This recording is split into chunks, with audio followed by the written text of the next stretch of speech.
চীনে প্রথমবারের মতো পণ্য ডেলিভারি করছে ড্রোন। কোনো বাধা ছাড়াই মাত্র ২০ মিনিটে ১৩ কিলোমিটার পথ পাড়ি দিয়ে পণ্য পৌঁছে দিচ্ছে গ্রাহকদের কাছে।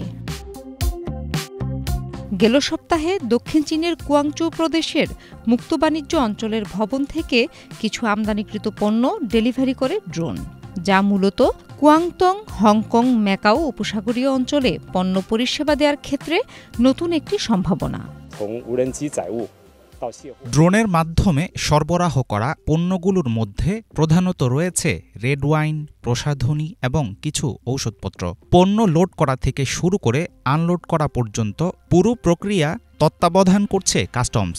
ফলে ফ্লাইটের গতিপথের রিয়েল টাইম মনিটরিং করা সম্ভব হচ্ছে এবং ফ্লাইট চলাকালীন কোনো ধরনের নিয়ন্ত্রণ হারানোর ঘটনা রোধ করা যাচ্ছে। ড্রোনের রুটগুলো পূর্ব নির্ধারিত থাকে, ফলে পরিবহনের সময় পণ্যের অদলবদল হওয়ার কোনো ঝুঁকি থাকে না।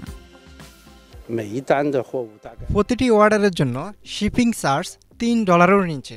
এটি অনেক সাশ্রয়ী। আমরা হুয়াংফু জেলায় ট্রায়াল রান দিয়ে শুরু করলেও আমাদের লক্ষ্য এই পুরো উপসাগরীয় অঞ্চলে এই পরিষেবা প্রদান করা।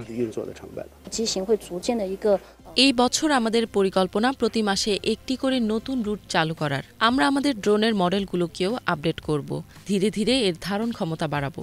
বর্তমানে সক্ষমতা 50 কেজি এবং ফ্লাইট পরিসীমা 100 কিলোমিটার পর্যন্ত বৃদ্ধি করা হয়েছে। পণ্য ডেলিভারির ক্ষেত্রে এক যুগান্তকারী বিপ্লব নিয়ে আসছে ড্রোন প্রযুক্তি। গ্রাহকদের কাছে দ্রুত পণ্য পৌঁছে দেওয়া, কম খরচ, দুর্গম এলাকায় পৌঁছানো সহ নানা সুবিধা নিয়ে আসছে আধুনিক এই প্রযুক্তি। Tanzina তানিন, Bangla vision, news desk.